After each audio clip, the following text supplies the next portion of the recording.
அனைவருக்கும் வணக்கம் நண்பர்களே. கள்ளக்குறிச்சி மாவட்டம் உளுந்தூர்பேட்டை அடுத்துள்ள சேந்தமங்கலம் என்கின்ற கிராமம். இங்கு வசித்து வருபவர் ஆனந்தன். இவருக்கு 38 வயது ஆகின்றது. இவர் தன்னுடைய வீட்டில் 20 ஆடுகளுக்கு மேல் வளர்த்து வருகின்றார். இந்த நிலையில் அவர் வளர்த்து வந்த ஆடுகளில் ஒன்று நேற்று 2 குட்டிகளை ஈன்றது. அதில் ஒரு குட்டி சாதாரண ஆட்டுக்குட்டியை போல் இருந்தது. ஆனால் மற்றொன்று மனித முகம் தோற்றத்துடன் வித்தியாசமாக காணப்பட்டது. ஆனால் பிறக்கும்போதே இறந்துதான் பிறந்தது. மனித ரூபத்தில் ஆட்டுக்குட்டி பிறந்த தகவல் அதற்குள் சுற்று வட்டாரத்தில் பரவியது. சிறிது நேரத்திலேயே ஆனந்தன் வீட்டுக்கு ஏராளமானோர் கூட்டமாக திரண்டு வந்துவிட்டனர். இறந்து பிறந்த ஆட்டுக்குட்டியை அனைவரும் வியப்புடனும் ஆச்சரியத்துடனும் பார்த்து சென்றனர். இந்த செய்திதான் தற்போது இணையத்தில் வைரலாகி கொண்டு இருக்கின்றது.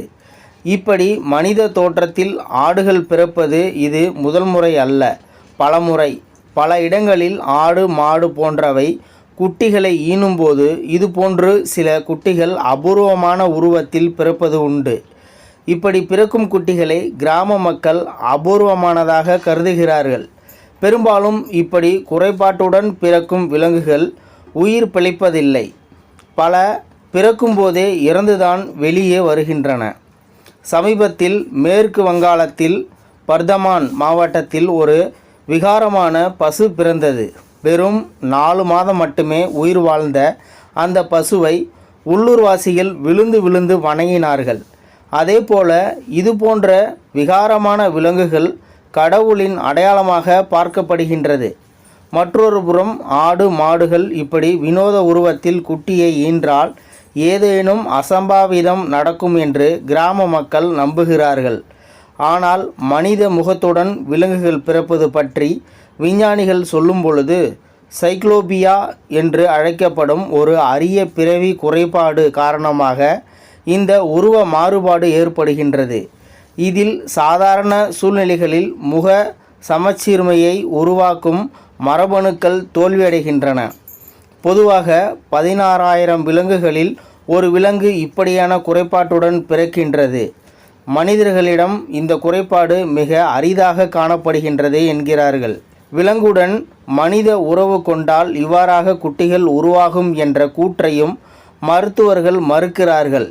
காரணம், விலங்குகள் மனிதன் இரண்டுமே வெவ்வேறு இனம் என்பதால் இது போன்ற இனப்பெருக்கத்துக்கே சாத்தியமில்லை என்கிறார்கள். கால்நடைகளில் கருவில் ஏற்படும் குறைபாட்டால் இத்தகைய தோற்றம் ஏற்படுவதாகவும், கருவில் நீர் கோத்து அவை முகம் கால்கள் என பகுதிகளை வீங்க செய்து விடும் பொழுது இப்படியான ஆட்டுக்குட்டியின் முகம் வீங்கி போய் மனித ரூபத்தில் காணப்படுகின்றது என்று விளக்கம் தருகிறார்கள். எனினும் மருத்துவம் சொல்லும் இந்த காரணத்தை பலரும் ஏற்கவில்லை. மனித முகத்துடன் பிறந்தது கடவுளின் அவதாரம் என்றும் ஏதோ அசம்பாவிதம் நடக்கப் போவதன் அறிகுறியாக கருதுகிறார்கள்.